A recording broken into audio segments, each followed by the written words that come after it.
So with everything we've had going on the last few months, I haven't had much time to work on Mom and Dad's 55.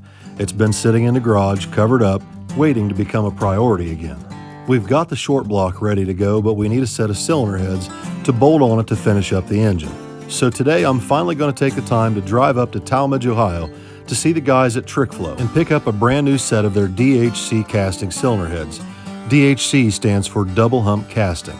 We're going to be using the DHC 175s that come with a 60cc combustion chamber and 175cc intake runner. Now you can order these heads with or without accessory holes for air conditioning and power steering. And since we're planning on putting both on this 400 small block to put down in Mom and Dad's 55 Chevy, I went ahead and got a set of heads with the accessory holes. While I'm up at Trickflow today picking up those cylinder heads, Uncle Buckwheat is up at the farm getting ready to pull his fire truck inside and get started pulling the engine out of it after he blew it up on the super speedway in Nashville a week ago. What a mess. And as usual, Jeremy's looking for someone to blame for his misfortune. I think my biggest problem is some of the parts I was using in my truck. That's why it blew up on a speedway. Yeah, I don't think you can blame any of my parts on your problems. I don't know. I think some bad quality motor oil or something. Yeah, I don't think so. I don't think you're... Somehow it's your fault. You're not pawning that one off. Somehow it's your Listen, fault. I do have some... So hold on a minute. I'll be right back. Oh, jeez. What's You that? know what that is? What? That is your box of shame. Box of shame. Yes. How do I have Box any of shame whatsoever? Well, there is. Because you come in here all the time raising Cain about the guys blowing stuff up. And you gotta take it out, and then you get it fixed, and you gotta put it back in, and and I get it because when you got 1,000 horsepower, things are gonna happen. You got a 4.3, maybe 180 horsepower. Okay, for one, I was on a super speedway. I might have known better, but I didn't give it. Shame. Box of shame. There's no shame in my game. It's gonna be a shame as I come back here for all the wrong parts you put in there. No, whatever. You did impress me with your driving skills, though. I kind of like that. Everybody was passing you. I kind of was impressed with your driving skills. Well, there was rules, you see. It said no passing for safety reasons. And your passenger wasn't screaming or anything, so... Hey, What? there's some crucial missing importance. What? I don't see any oil. It, I don't see no antifreeze. well, What am I supposed to do? Start Start it? Nobody gave me that on the list. I got everything I on my have list. William's list on video. Oh. And it says he didn't want no breakdown, so I wasn't late to work. But yet you're going to send me out with no engine oil and no antifreeze, so... I've got it. I've got that in stock. It was just some of the other stuff I was worried about. We're good. We'll get you fixed up. I'll get you everything you need by the time you leave here. Except your radiator and your transmission. Except. Engine. But we'll get those. I don't have any 1040 Pennzoil. Good grief. Like I wanted liquid ball bearings, because that's what I need. You need liquid If I would have had liquid ball bearings out on the racetrack, probably wouldn't be doing this. Yeah. After Jeremy got done beating up on Mark down at the parts store, he went up to the farm to help Dad get started working ground. Dad's been waiting for almost 2.5 weeks for the ground to dry up enough to finish the front field and get it ready to plant beans. Once he had Dad up and running, it was time to head back into the shop to work on his truck. He started pulling the engine out of it slowly but surely and making a mess all over the floor as usual. So while all that's going on up at the farm, down at my house, we're working on the Phantom GT Mustang giveaway car.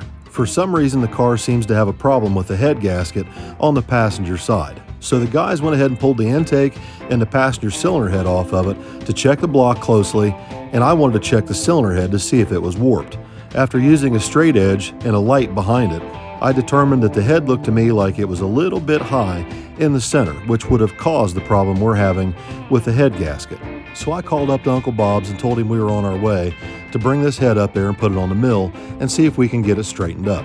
The first part of this process is going to be taking the cylinder head in the shop and putting it in the hot tank to get it cleaned up. While the head's in the hot tank, we went out to visit with Bob for a little bit and watch him work on this old Lincoln 430 cubic inch V8.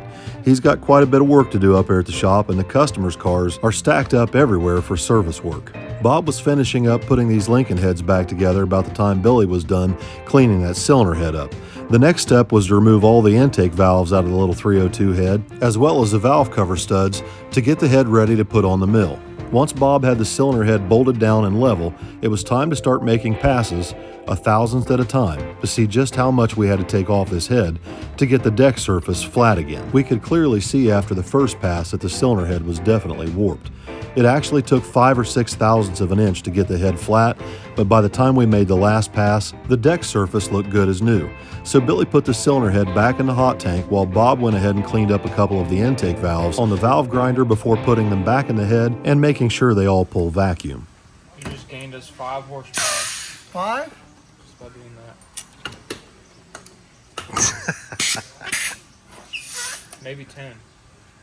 You're getting us all the horse pressures, Uncle Bob. Or some lucky winner. Yeah. When are we giving this thing away? June 15th or something. June like that. 15th? Yeah. I think it ends June 12th. Probably take a couple of days to get everything together to do the results. Right. Thank you, Uncle Bob. So that brings us to Wednesday evening. Now, Vicki and I have been married for 29 years, and our wedding anniversary was actually 2 or 3 days ago. We've been so busy we haven't had time to go out and celebrate, but tonight we're headed down to Papa Boo's at Buckeye Lake in Vicki's old 64 C10. She had to do a little bit of interior detailing to get June's dog hairs off the seat first before we could leave. Once she was satisfied with the cleanliness of the seat, it was time to head out. It's a really nice short drive down to Buckeye Lake from our house. It only takes about 20 minutes to get to Papa Boo's. It's one of our favorite places to go during the summertime to get something to eat and hang out and enjoy the weather. They've typically got live bands playing and a volleyball court to keep kids entertained while you wait on your dinner. But on this particular evening, we had live entertainment right next to our table.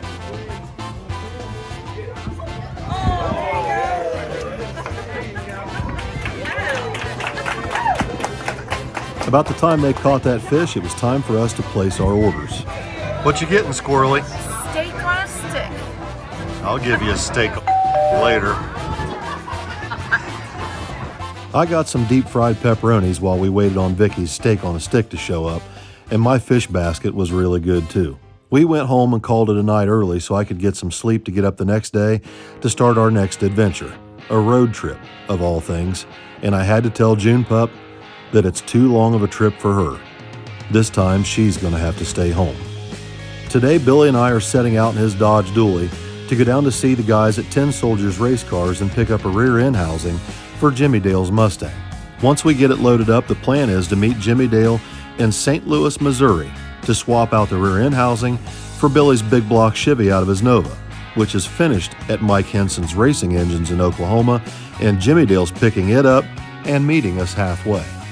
Billy and I left our house at about 8:20 this morning, and we made it down to 10 Soldiers in Kentucky by 10:30. This was kind of a 911 emergency rush job for Jimmy, as he just told them last night that he needed this rear end housing, and he needed it done by this morning so that we could pick it up on our way out to pick up Billy's engine. By the time we got to the shop, they were still working on Jimmy Dale's rear end housing. So me and Billy hung out with Jason and the guys in the shop and checked out some of their projects they've got going on. We were only in the shop for about 35 to 40 minutes before the rear end housing was completed. The weld beads were still smoking and smoldering as they were wiping it down with WD-40 to keep it from rusting on the way over. I hope he puts a good paint job on this thing. A good paint job? Yeah. It'll be doing good to get gear lube in it. We loaded up Jimmy Dale's new rear end housing in the back of Billy's truck, and we started making our way towards St. Louis, Missouri, about a 5.5 hour drive one way. We pulled into downtown St. Louis right about dinner time, and Jimmy Dale was only about 15 minutes behind us, and we decided to go get dinner at the Old Spaghetti Factory downtown St. Louis, right next to the Arch. The food and the service was great. We were having a good time until Jimmy Dale figured out St. Louis wasn't quite halfway between us. I look at it on maps, I'm like, oh, that's pretty accurate. You know, it's pretty about halfway. No. It looks like it's 200 halfway. miles. How many miles home is it for you? 441. 652. He got you. After we ate dinner, it was time to go out to the parking lot and get our parts swapped from truck to truck. No, it's still warm. In all honesty, it probably was still warm from all the welding. It was so hot when they loaded it, they had to use welding gloves to pick it up.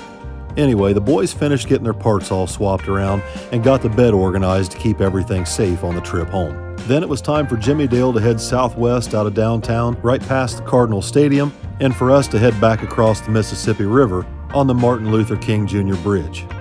Although according to the GPS, our trip home was going to be about 2 hours shorter, Jimmy Dale didn't take into account the time change. Since Billy drove all the way to St. Louis, I told him I'd drive all the way home and allow him to get a little bit of sleep. That way he could get up early the next morning and get started putting the engine back in the Nova. I went to bed at about 5:30 that morning and got up at about 2 o'clock in the afternoon to come out and see how the guys were doing. By that time, they already had the engine down in the Nova, and Billy had taken the injectors up to On3 Performance to have them cleaned before he puts them back in the engine. Meanwhile, Friday afternoon, Dad was headed down to the mill to get seed so he could plant his beans out in the front field. Jeremy, however, was on repair duty.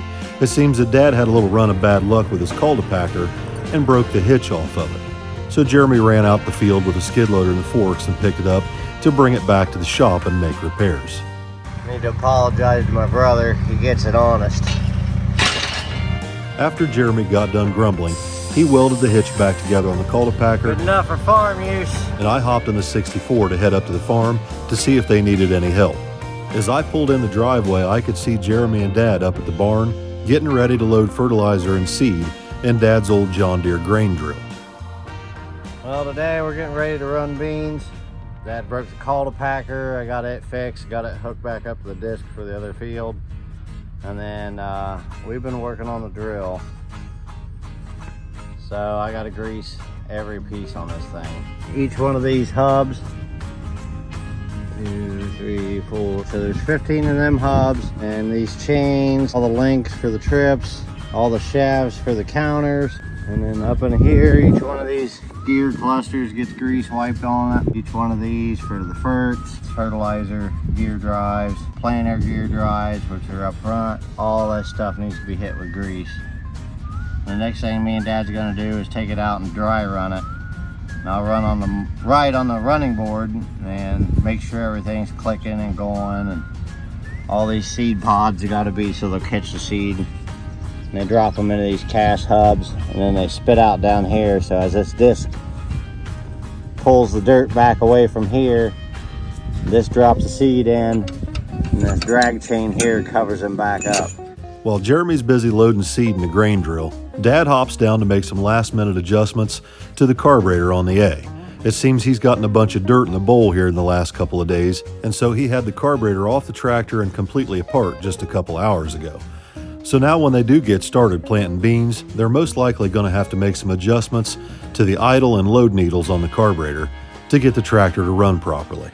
At first the A was spitting and sputtering, but as long as it was dropping seed, that was the main thing. Once they had the seed going in, Jeremy jumped off the grain drill and made some last-second adjustments to the carburetor while the tractor's actually pulling the grain drill across the field. Once this front field's done, Dad's only got about 10 or 15 acres left to go.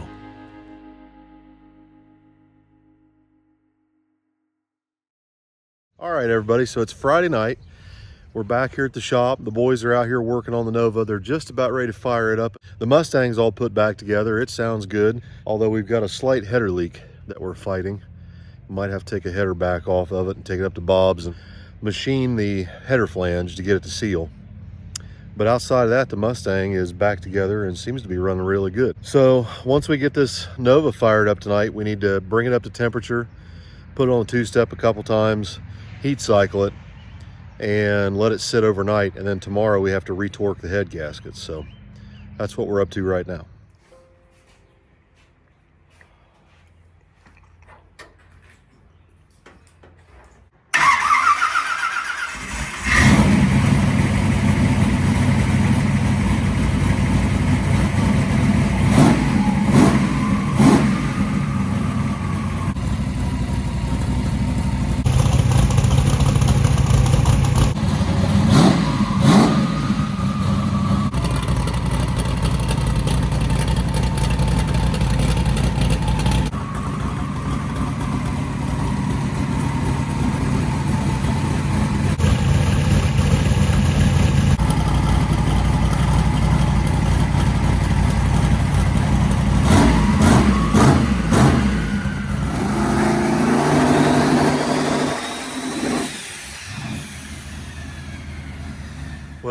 What do you think? Well, big shout out to Mike Henson for taking this thing in and getting it done. Everything seems fine. We might have to adjust some valves. We're going to check the torque on the heads, let it cool down, then we'll retorque the heads once it's cooled. And big shout out to On3 Performance because they cleaned my injectors today. They were like trashed. When I pulled the engine out like a month ago, I just put the injectors and the rails in the car, and they still had fuel in them. I didn't blow them out or anything, so they were trashed. It took us a good 6 or 7 times to backflow them and flow them and clean them and put them in ATF and just trying to get all the crud out of them so they wouldn't stick. This thing went down while Bob was laid up in the hospital. Yeah. And we weren't sure if Bob was going to make it back in, a week, 2 weeks, a month. We didn't know what was going to happen with Uncle Bob. Yeah. So where were we? We were on our way back from someplace. Kentucky? Yep, Slugfest. Yeah, we were at Slugfest. And Henson told me at PRI 2 years in a row, hey, if you ever need help, holler at me. And when we were coming back from Slugfest, I was feeling like, oh my God, what are we going to do? Because Bob's... We don't want to Yeah, add he's in more the hospital, stress. bro. Yeah. And he's already dealing with my other broken shit. Right. Yeah, So- so I called Mike, and he answered on a Sunday. It was a Sunday we were coming home. And Mike answered on a Sunday and said, what do you need? I said, I need help, Mike. He says, I'm ready. So Jimmy Dale took it out there and dropped it off. And So obviously it spun a rod bearing. We're not really 100% sure why, but we did change some things with the clearances in the bottom of the motor. He kind of did his thing and wanted to set it up how he would set one up. And we put obviously new rods in it. It's got new pistons.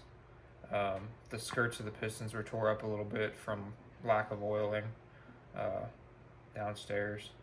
And it could have been from the issues we were having the first weekend out with it, where it was dropping oil pressure, or it could have been a Right. clearance related thing. We're not really sure what it was. so we were running the returns for the turbos had regulators, and the regulators were returning back to the valve covers, and that may have been a part of it, but now we're not doing that anymore. We don't have that whole thing to deal with. They're returning straight back to the oil pan, Yeah. and hopefully we're good.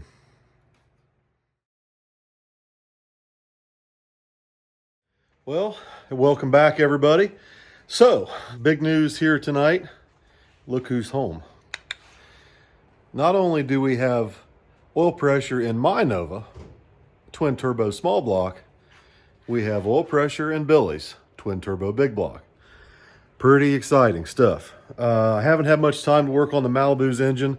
Haven't been up to see Bob. Obviously, we've been traveling and working and running our butts off here lately, but I'm hoping to get back on that early this coming week. I want to get up to Bob's and start working on the Malibu engine, get it put back together, and get it back in the car, hopefully, maybe by next week. I would normally say I would have it probably this week, but we are leaving early to go to War in the Woods over in Brown County, Nashville, Indiana. So I don't think I'll have the Malibu running this week, but maybe the week after I should have it running. This thing I drove today for the first time with twin turbos on it, and oh my goodness, I'm really, really excited.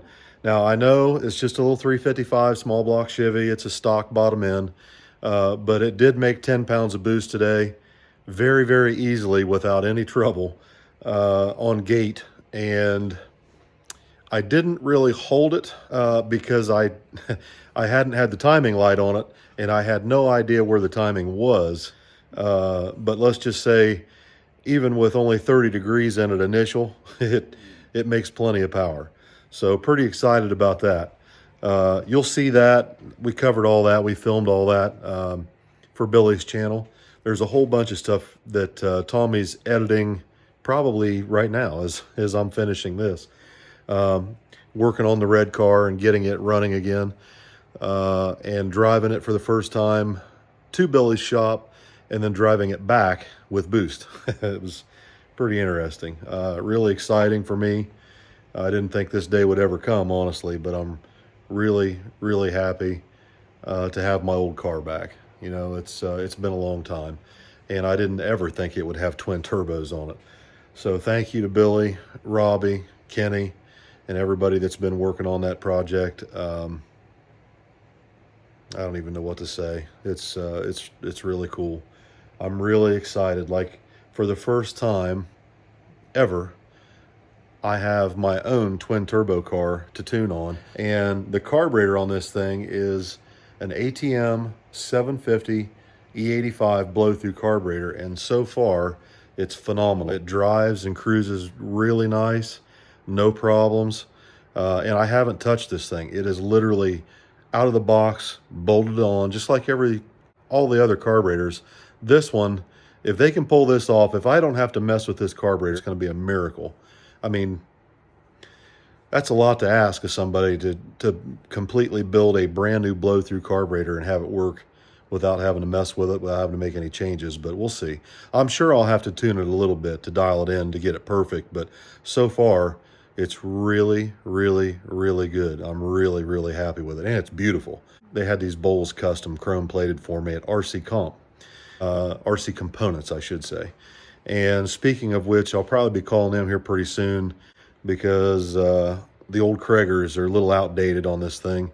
I'm also going to upgrade the brakes on the car. It still has drum brakes at all four corners. That's a no-go. It's not safe. You can drive it, you know, you can cruise it around, and it's got enough brakes to just drive it like a normal car. It does not, however, have capable brakes to slow down or stop this thing if you get on if you get on it at all. So actually, there's some other updates coming from Strange. Not only am I getting a set of brakes for this car, I'm also going to upgrade the rear end to a Strange 9-inch rear end instead of the factory 12-bolt. I don't want to break that rear end. Those rear ends are getting hard to come by anymore, and I don't want to thrash it, and weld a bunch of braces and all that stuff on it. I'm just going to go ahead and put a 9-inch rear end in it and be done with it, and then I won't have to worry about it anymore. It currently has a set of old Mosier axles from like 1998 in it. They're 31 or 30 spline, whatever stock was in the 12-bolt. So we're going to upgrade to a 35 spline axle from Strange and do the whole thing. I need brakes, and I need a good rear end that I don't have to worry about, because I fully intend to build another engine for this thing. And when I do,